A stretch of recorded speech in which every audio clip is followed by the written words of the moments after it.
ભારતનો વારસો. ભારત પ્રાચીન સંસ્કૃતિ ધરાવતો દેશ છે. ભારતના પ્રાચીન ગ્રંથ વિષ્ણુ પુરાણમાં ભારત વિશે ઉત્તરમ યત્સમુદ્રસ્ય હિમાદ્રેશ ચૈવ દક્ષિણમ વર્ષ તદ ભારત નામ ભારતી યત્ર સંસતિ, અર્થાત સમુદ્રની ઉત્તરે અને હિમાલયની દક્ષિણે આવેલા સ્થળનું નામ ભારત વર્ષ છે, જેના સંતાનો ભારતીય છે એવું કહેવાયું છે. ભારતમાં શુભ કાર્ય પ્રારંભે લેવાતા સંકલ્પમાં ભારત વર્ષ, ભારતખંડ, જમ્મુદ્વીપ, આર્યાવ્રત વગેરે શબ્દનો ઉપયોગ થાય છે. પૂર્વ, પશ્ચિમ અને દક્ષિણ આ ત્રણેય દિશાએ સમુદ્ર અને ઉત્તર દિશામાં હિમાલયની ગિરિમાળા એવી કુદરતી સીમા ધરાવતો દેશ એટલે ભારત. આપણા દેશની સમૃદ્ધિથી આકર્ષાઈને અનેક વિદેશી પ્રજાઓ વ્યાપાર કરવા આવી, સ્થાયી થઈ અને ભારતીય સંસ્કૃતિના મહાનાદમાં ભળી ગઈ. આ આદાન પ્રદાનની પરસ્પર પ્રક્રિયા દ્વારા દેશમાં અનેક પરિવર્તનો જોવા મળ્યા છે અને એ રીતે એક પેઢીમાંથી બીજી પેઢીમાં આપણા વારસાનું હસ્તાંતરણ થયું અને તેનો સાતત્યપૂર્ણ વિકાસ થયો. ભારતનું સ્થાન અને વિસ્તાર. પ્રાચીન સમયનું ભારત ઘણું વિશાળ હતું અને હાલમાં પણ ભારત વિસ્તારની દૃષ્ટિએ વિશ્વમાં 7મા ક્રમે અને જનસંખ્યાની દૃષ્ટિએ બીજું સ્થાન ધરાવે છે. વૈવિધ્યસભર વારસો. ભારત ભૂમિએ આપણને અને વિશ્વને સમૃદ્ધ અને વૈવિધ્યસભર વારસો આપ્યો છે. ભારતીય સંસ્કૃતિ શાંતિપ્રિય અને વેપારી રહી છે. ભારતની સંસ્કૃતિમાંથી સત, ચિત્ત અને આનંદનો અનુભવ થાય છે. આ ઉપરાંત અહીં આવીને વસેલી ભિન્ન ભિન્ન સંસ્કૃતિ સાથેના આદાન પ્રદાન થકી ભારતીય સંસ્કૃતિ સમૃદ્ધ બની છે. તેણે અપનાવેલા અહિંસા અને શાંતિના મૂલ્યોની આજે પણ વિશ્વભરમાં પ્રશંસા અને સ્વીકાર થયો છે. સિંધુ ખંડની સંસ્કૃતિના લોકોથી શરૂ કરીને આજ દિન સુધીના લોકોએ ભારતને પોતાની આવડત, બુદ્ધિશક્તિ અને કલાકૌશલ્ય દ્વારા સમૃદ્ધ બનાવ્યું છે. ભારતના ભવ્ય વારસાના નિર્માણ અને ઘડતર માટે અનેક ઋષિમુનિઓ, સંતો, વિદુષીઓ, વિદ્વાનો, ચિંતકો, કલાકારો, કારીગરો, વૈજ્ઞાનિકો, સંશોધકો, સાહિત્યકારો, શિક્ષણશાસ્ત્રીઓ, રાજનીતિજ્ઞો, ઇતિહાસકારો, સમાજ સુધારકો વગેરેએ અગત્યનો ફાળો ભજવ્યો છે. તેમના ધર્મ, શાસનશૈલી, ભાષા, કલા, ચિત્ર, બોલી, પહેરવેશ અને રીત રિવાજો વગેરે પણ ભારતને મળ્યા. આ રીતે ભારતમાં ભાતીકળ સંસ્કૃતિનું નિર્માણ થયું. સાંસ્કૃતિક વારસો. સંસ્કૃતિનો અર્થ. સંસ્કૃતિ એટલે જીવન જીવવાની રીત. દેશ કે સમાજમાં કાળક્રમે બદલાતા સંજોગો અનુસાર જનજીવનમાં આવતા પરિવર્તનો, સુધારા, સામાજિક નીતિ રીતિ ઇત્યાદિ વડે વિભિન્ન ભિન્ન સમાજોની સંસ્કૃતિ બની.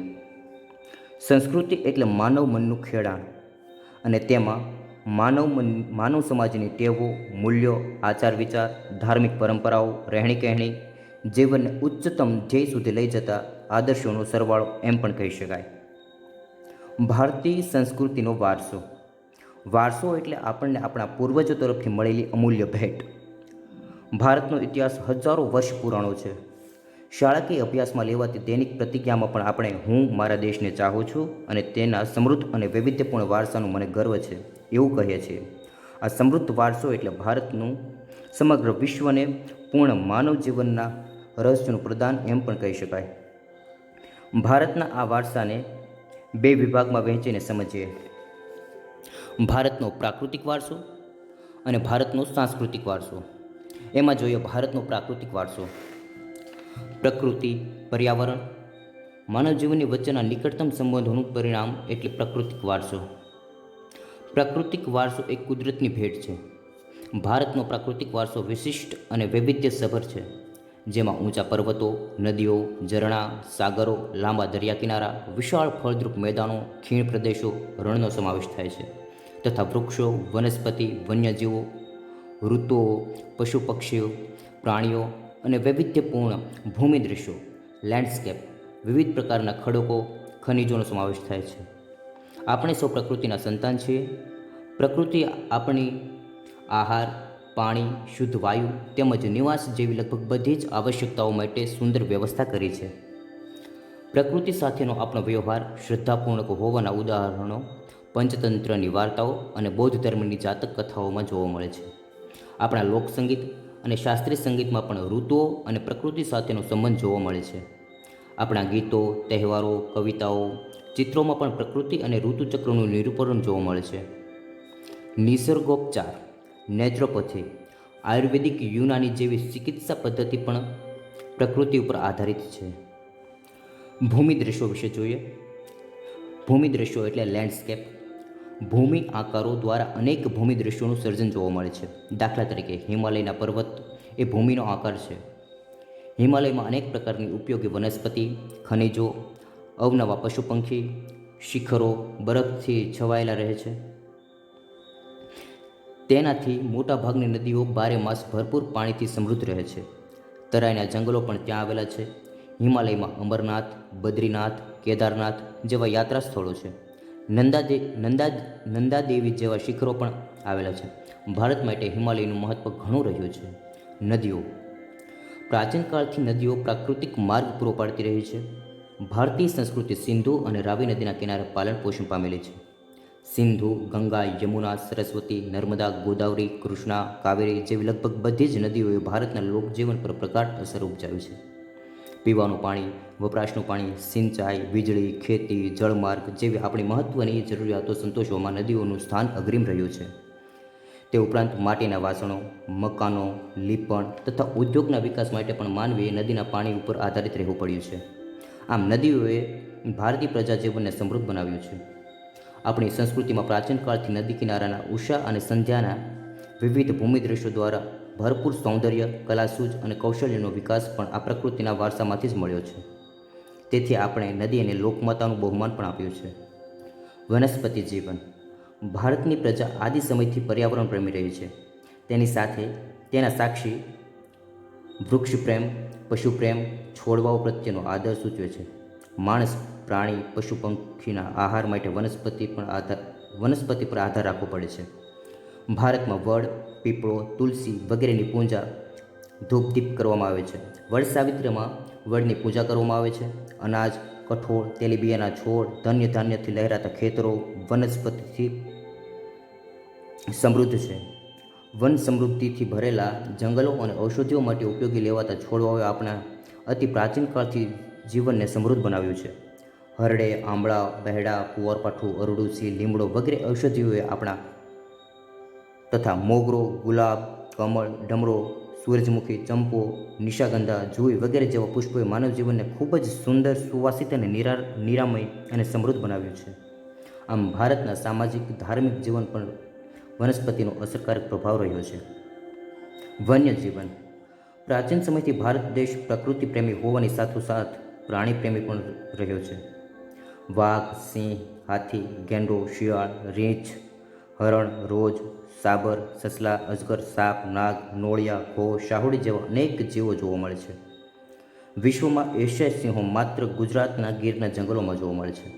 આપણી ધાર્મિક માન્યતાઓમાં લોકોએ કેટલાક વન્યજીવોને વાઘ, મોર, મગર, ગરુડ વગેરેને દેવી દેવતાઓના વાહન તરીકે સ્થાન આપ્યું છે.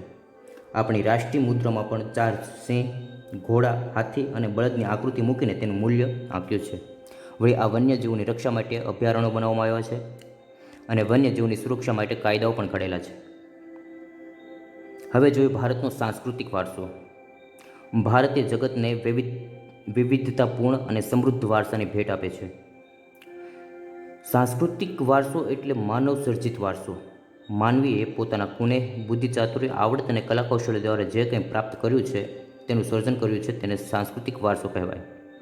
આર્યોથી શરૂ કરીને શકો, ક્ષત્રપ, કુષાણ, હુણ, ઈરાનીઓ, તુર્કી, આરબો, મુઘલ, પારસીઓ, અંગ્રેજો, ફ્રેન્ચ વગેરે જેવી વિવિધ જાતિ પ્રજાઓએ ભારતમાં આવીને આ બધા વચ્ચે થયેલા આદાન પ્રદાનથી ભારતીય સંસ્કૃતિ સમૃદ્ધ બની છે. પ્રાગૈતિહાસિક સમયથી ભારતે વિશ્વની પ્રજાને સાંસ્કૃતિક વારસાની ઘણી બધી બાબતોની ભેટ આપી છે. ઉદાહરણ તરીકે જોઈએ તો શિલ્પ સ્થાપત્ય કળા આશરે 5000 વર્ષ જેટલી પ્રાચીન છે, જેમાં સિંધુ ખીણ સંસ્કૃતિના પુરાવા અવશેષોને ગણી શકે છે. જેમ કે તેમાંથી મળી આવેલ દેવી દેવતાઓની પ્રતિમાઓ, માનવ શિલ્પો, પશુઓ તથા રમકડા તેમજ દાઢીવાળા પુરુષનું શિલ્પ અને નર્તકીની મૂર્તિ જોઈને આપણને આપણા સાંસ્કૃતિક વારસા પ્રત્યે સ્વાભિમાન અને ગૌરવની લાગણી જન્મે છે. આ જ ક્રમમાં મૌર્ય યુગની ઊંધા કમળની આકૃતિ ઉપર સિંહ અને વૃષભનું શિલ્પ, બુદ્ધની પ્રજ્ઞા પારામિતીનું શિલ્પ, સારનાથની ધર્મચક્ર, પ્રવર્તનવાળી મહાત્મા ગૌતમ બુદ્ધની પ્રતિમા અને તે પછીના કલાખંડની જૈન તીર્થંકરની પ્રતિમાઓ, રાષ્ટ્રકૂટ રાજાઓની સમયની ઇલોરાની ગુફાઓ નિહાળતા આપણને આપણા સાંસ્કૃતિક વારસા પ્રત્યે આદર અને ગર્વ અનુભવાય છે. આપણા સાંસ્કૃતિક વારસામાં મંદિરો, શિલાલેખો, સ્તૂપો, વિહારો, ચૈત્યો, મકબરા, મસ્જિદો, કિલ્લાઓ, ગુંબજો, રાજમહેલો, દરવાજા, ઇમારતો, ઉત્ખનન કરેલા સ્થળો તેમજ ઐતિહાસિક સ્મારકોનો સમાવેશ કરી શકાય. આપણા સ્વાતંત્ર્ય સંગ્રામમાં ઐતિહાસિક સ્થળો જેવા કે સાબરમતી આશ્રમ, દાંડી, બારડોલી, વર્ધા, શાંતિનિકેતન કોલકાતામાં, દિલ્હી વગેરે પણ સાંસ્કૃતિક વારસા તરીકે ઓળખી શકે છે. ભાષા, લિપિ, અંકો, શૂન્યની શોધ, ગણિત, પંચાંગ, ખગોળ, લોખંડ સાહિત્ય, ધર્મ, યુદ્ધશાસ્ત્ર, રથ, રાજ્યશાસ્ત્ર, પ્રાણીશાસ્ત્ર, વનસ્પતિશાસ્ત્ર, વાસ્તુશાસ્ત્ર, ધર્મો, ગણતંત્ર, ન્યાયતંત્ર, વિધિવિધાન, પર્યાવરણ, સુરક્ષા આદિ ઘણી મહત્ત્વની શોધો પણ ભારતમાં થઈ છે. ગુજરાતનો સાંસ્કૃતિક વારસો. સાંસ્કૃતિક, પૌરાણિક અને પુરાતત્વીય મહત્ત્વ ધરાવતા સ્થળોમાં લોથલ ધોળકા તાલુકામાં, રંગપુર લીંબડી તાલુકામાં, સુરેન્દ્રનગર જિલ્લામાં, ધોળાવીરા કચ્છ જિલ્લો, રોજડી અથવા શ્રીનાથગઢ રાજકોટ જિલ્લો વગેરે મુખ્ય છે.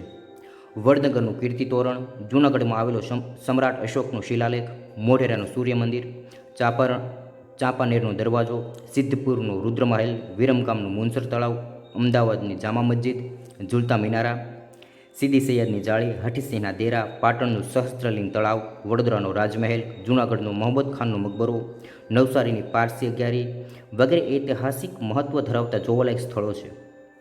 ધાર્મિક મહત્ત્વ ધરાવતા સ્થળોમાં દ્વારકાનું દ્વારકાધીશ મંદિર અને જગતગુરુ શંકરાચાર્યની શારદા પીઠ, 12 જ્યોતિર્લિંગો પૈકીનું સોમનાથ મંદિર, ઉત્તર ગુજરાતમાં અંબાજી બનાસકાંઠા જિલ્લામાં, બહુચરાજી મહેસાણા જિલ્લામાં, મહાકાળી માતાજી પાવાગઢ પંચમહાલ જિલ્લામાં, મીરા દાતાર ઉનાવા મહેસાણા જિલ્લામાં, જૈન તીર્થ પાલીતાણા ભાવનગર જિલ્લામાં, રણછોડરાયજી મંદિર ડાકોર ખેડામાં, શામળાજી અરવલ્લી જિલ્લો વગેરે તીર્થ સ્થળોને ગણાવી શકાય. ગુજરાતના જાણીતા ધાર્મિક, સામાજિક અને પ્રવાસનલક્ષી સ્થળોમાં પોળો વિજયનગર સાબરકાંઠા જિલ્લો, પતંગોત્સવ અને કાંકરિયા કાર્નિવલ અમદાવાદ, તાનારીરી મહોત્સવ વડનગર, ઉત્તરાર્ધ નૃત્ય મહોત્સવ મોઢેરા, રણોત્સવ કચ્છમાં વગેરેનો સમાવેશ થાય છે. જૈન બૌદ્ધ પ્રવાસન સ્થળો. ગુજરાતમાં જૈન અને બૌદ્ધ ધર્મનો પ્રચાર થયેલો છે, જેના આધાર સ્વરૂપે ગુજરાતમાં વડનગર, તારંગા, ખંભાલીડા, જૂનાગઢ, શામળાજી, કોટેશ્વર, તળાજા, ઢાંક, ઝઘડિયા વગેરે સ્થળોનો બૌદ્ધ અને જૈન ગુફાઓ જોવા મળે છે. ગુજરાતના મેળાઓ. ગુજરાતની ભાતીગળ સંસ્કૃતિમાં વિવિધ સ્થળોએ પરંપરાગત રીતે ધાર્મિક, સામાજિક મહત્ત્વ ધરાવતા મેળાઓ યોજાય છે.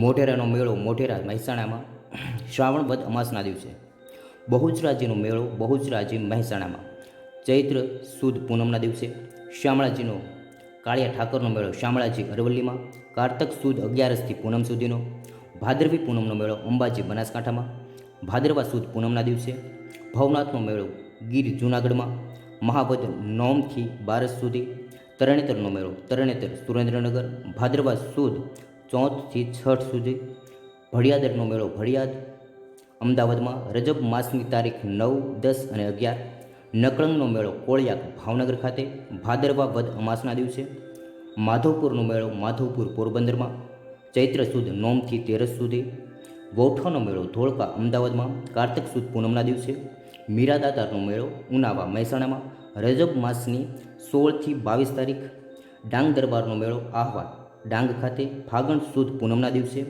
ગોળ ગધેડાનો મેળો ગરબાડા દાહોદમાં હોળી પછીના 5મા કે 7મા દિવસે, કાર્તિકી પૂનમનો મેળો સોમનાથ ગીરમાં કાર્તિકી સુદ પૂનમના દિવસે, ભાંગુરિયાનો મેળો ક્વાંટ છોટાઉદેપુર હોળીથી રંગપાંચમ સુધી. ભારત ભૂમિ અને તેના લોકો. આદિમાનવ પૂર્વ દક્ષિણ આફ્રિકામાં ઉત્પન્ન થયા. ભારતના ભાતીગળ વારસા અને સમૃદ્ધિના આકર્ષણના કારણે અનેક વિદેશી પ્રજાઓ ભારત તરફ આકર્ષે. અહીં અનેક જાતિઓ આવી પરિણામે ભારતમાં લગભગ બધી જ જાતના તત્વો મળી આવે છે. ભારતમાં દ્રવિડ પ્રજાની ગણના પ્રાચીનતમ પ્રજા તરીકે થતી હતી. પરંતુ નૃવંશશાસ્ત્રીઓ અને ભાષાશાસ્ત્રની અદ્યતન સંશોધનને એવું જાણવા મળ્યું કે દ્રવિડો અને બીજી 6 જેટલી ભિન્ન ભિન્ન પ્રજાઓ પણ અહીં રહેતી હતી. તેમના વિશે માહિતી મેળવીએ. નેગ્રીટો એટલે હબસી પ્રજા. નેગ્રીટો અથવા નિગ્રો જાતિ હબસીઓ ભારતમાં સૌથી પ્રાચીન નિવાસીઓ છે. કેટલાક ઇતિહાસકારોનું માનવું છે કે નેગ્રીટો અથવા નિગ્રો હબસીઓ આફ્રિકામાંથી બલુચિસ્તાનના રસ્તે થઈને ભારત આવેલા. તેઓ રંગે શ્યામ, 4 થી 5 ફૂટ ઊંચા અને માથે વાંકડિયા વાળ ધરાવતા હતા. ઓસ્ટ્રેલોનાઇડ નિષાદ પ્રજા. આ પ્રજા અગ્નિ એશિયામાંથી આવી હતી. તેઓ રંગે શ્યામ, લાંબુ અને પહોળું માથું, ટૂંકું કદ, ચપટું નાક તેમની શારીરિક વિશેષતા હતી. ભારતમાં આવેલા આર્યો તેને નિષાદ કહેતા. ભીલી પ્રજા માટે નિષાદ શબ્દ પ્રયોજવામાં આવતો હતો. ભારતની કોલ અને મુંડા જાતિ, અસમની ખાસી પ્રજા, નિકોબાર અને બ્રહ્મદેશ હાલનું મ્યાનમારની પ્રજાઓમાં આ પ્રજાના લક્ષણો જોવા મળે છે. ભારતની સંસ્કૃતિ અને સભ્યતાના વિકાસમાં આ પ્રજાનો ફાળો વિશિષ્ટ રહ્યો છે.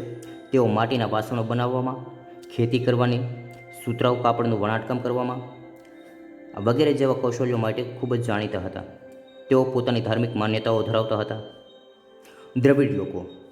દ્રવિડ લોકોને મોહેંજો-દડોની સિંધુ સંસ્કૃતિના સર્જકો અને પાષાણ યુગની સંસ્કૃતિના સીધા વારસદાર તરીકે ઓળખવામાં આવે છે. ઉત્તરમાંથી આવેલી વિવિધ પ્રજાની ભાષા અને સાંસ્કૃતિક લક્ષણો ટકી રહ્યા. સમયાંતરે આ લોકો દ્રવિડ કહેવાયા. દ્રવિડોએ માતા રૂપે દેવી એટલે પાર્વતી અને પિતૃ રૂપે પરમાત્માનો એટલે કે શિવની પૂજાની સમજ આપી. ધૂપ, દીપ અને આરતીથી પૂજા કરવાની પરંપરા દ્રવિડોએ આપી એવું મનાય છે.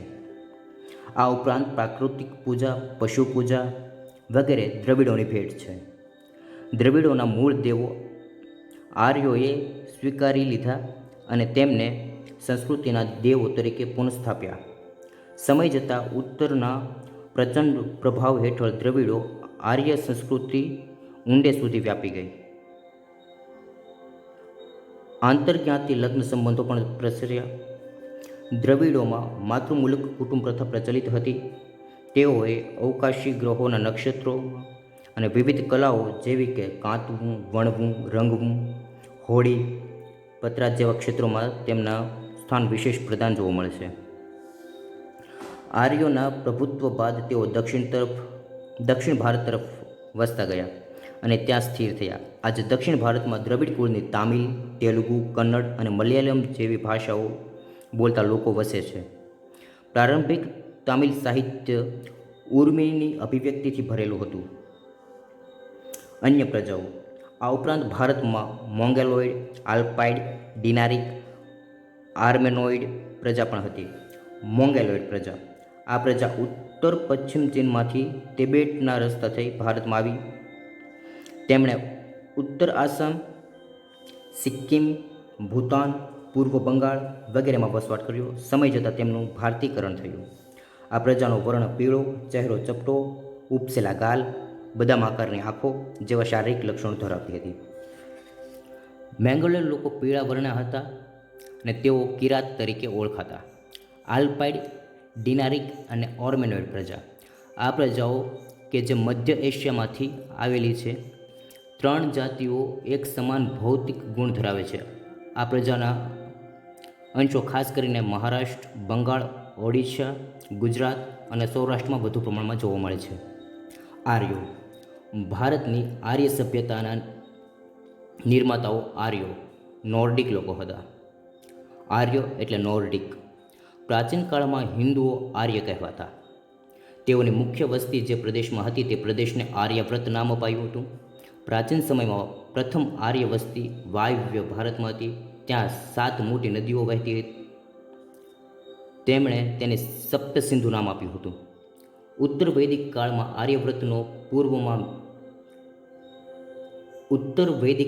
આર્યવ્રતનો પૂર્વમાં મિથિલા, બિહાર સુધી, દક્ષિણમાં વિંધ્યાચલ સુધી આ વિસ્તાર થયો હતો. અન્ય સમકાલીન પ્રજાઓ કરતાં તેઓ વધુ વિકસિત હતા.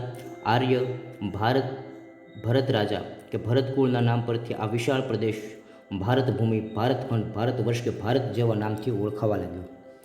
આર્ય પ્રકૃતિ પ્રેમી હતા. તેઓ વૃક્ષો, પહાડો, સૂર્ય, વાયુ, નદીઓ, વરસાદ વગેરેની પૂજા અને આરાધના કરતા હતા. તેમણે આ દરેકની સ્તુતિનો ઋચાઓની રચના કરી. સમય જતાં વેદ પઠન પ્રચલિત બન્યું. સમયાંતરે તેમાંથી ધાર્મિક વિધિઓ શરૂ થઈ અને તે પછી યજ્ઞાદિ ક્રિયાઓ ભારતમાં શરૂ થઈ. ભારતમાં આવેલી વિવિધ પ્રજાઓની સંસ્કૃતિઓના વિશિષ્ટ તત્વો અપનાવી લઈને એક સમન્વયી સંસ્કૃતિનું સર્જન થયું. સમયાંતરે ભારતમાં આવેલી અને વસેલી આ બધી પ્રજાઓ વચ્ચે લગ્ન સંબંધો દ્વારા પ્રજાઓનું સંમિશ્રણ થતું ગયું. બધાની એક વિશિષ્ટ રહેણી કહેણી, અનેક ભાષાઓ, વિચારો, ધાર્મિક માન્યતાઓનો પણ સમન્વય થતો ગયો. આમ પ્રારંભિક કાળથી જ આપણા દેશમાં અનેક સમન્વયકારી સંસ્કૃતિનું નિર્માણ થતું રહ્યું, જેણે ભારતને ભવ્ય અને સમૃદ્ધ વારસો આપ્યો. ભારતમાં ભાતીગળ સંસ્કૃતિનો વિકાસ થયો. આ પ્રજાઓ પરસ્પર એટલી ભળી ગઈ કે તેમનું કોઈ સ્વતંત્ર અસ્તિત્વ જ ન રહ્યું, અર્થાત તેમનું ભારતીકરણ થઈ ગયું. આ રીતે પ્રાચીન ભારતમાં આવેલી વિવિધ પ્રજાઓના સંમિશ્રણથી ભારતનો સાંસ્કૃતિક વારસો વૈવિધ્યતાપૂર્ણ અને ભાતીગળ અને સમૃદ્ધ બન્યો. વારસાનું જતન અને સંરક્ષણ. ભારતના વારસાની દરેક બાબતોએ ભારતને રળિયામણું, નયનરમ્ય અને આકર્ષણનું કેન્દ્ર બનાવ્યું છે. ભારતને ગૌરવ અપાવ્યું છે. આ ભવ્ય વારસાને સાચવીને વિશ્વમાં પ્રતિષ્ઠિત ગૌરવભર્યું અગ્રીમ સ્થાન પ્રાપ્ત કર્યું છે. તેને સાચવવું તે ભારતના દરેક નાગરિકની પવિત્ર અને પ્રાથમિક ફરજ છે. આપણે આપણા પ્રાચીન ઐતિહાસિક મૂલ્ય અને મહત્ત્વ ધરાવતા વારસાના સ્થળોને કોઈ નુકસાન ન પહોંચાડે એનું જતન કરવું, તે માટે બંધારણમાં નાગરિકતાની મૂળભૂત ફરજો જણાવી છે. તે મુજબ આપણા ભારતીય બંધારણમાં અનુચ્છેદ 51 ભારતના નાગરિકોની જે મૂળભૂત ફરજો દર્શાવી છે તેમાં 6, જ અને ટ એટલે કે 6, 7 અને 9 દર્શાવ્યા મુજબ આપણી સમન્વિત સંસ્કૃતિના સમૃદ્ધ વારસાનું મૂલ્ય સમજી તેની જાળવણી કરવાની ફરજ, જંગલો, તળાવો, નદીઓ અને વન્ય પશુ પંખીઓને કુદરતી પર્યાવરણનું જતન કરવું અને તેની સુધારણા કરવી અને સર્વજીવો પ્રત્યે અનુકંપા રાખવાની ફરજ છે. આપણે જાહેર મિલકતોનું રક્ષણ કરવાની અને હિંસાના ત્યાગ કરવાની ફરજોનો સમાવેશ પણ કરવામાં આવ્યો. આમ પ્રકૃતિએ જે રમ્ય ભૂમિ દ્રશ્યો ભારતની ભૂમિ પર સર્જેલા છે તેની સુંદરતા, પવિત્રતા અને શુદ્ધતાને આપણે સૌ સાથે મળીને એક નૈતિક ફરજ સમજીને જાળવવી જોઈએ. વારસાનું ઘડતર અને ક્રમિક વિકાસ ભારતને મળેલા વિશિષ્ટ પ્રાકૃતિક રચના પર આધારિત છે. પ્રકૃતિ દ્વારા ભારતને અઢળક સમૃદ્ધિ પ્રાપ્ત થઈ છે. આ પ્રાકૃતિક વિશિષ્ટતાઓએ ભારતને દરેક ક્ષેત્રમાં વિકાસ માટેની અણમોલ તક પૂરી પાડી છે. ભારતનો વારસો સદીઓથી ભારતના લોકો દ્વારા આર્થિક, રાજકીય, સામાજિક અને સાંસ્કૃતિક ક્ષેત્રે કરેલા વિકાસનું પરિણામ છે.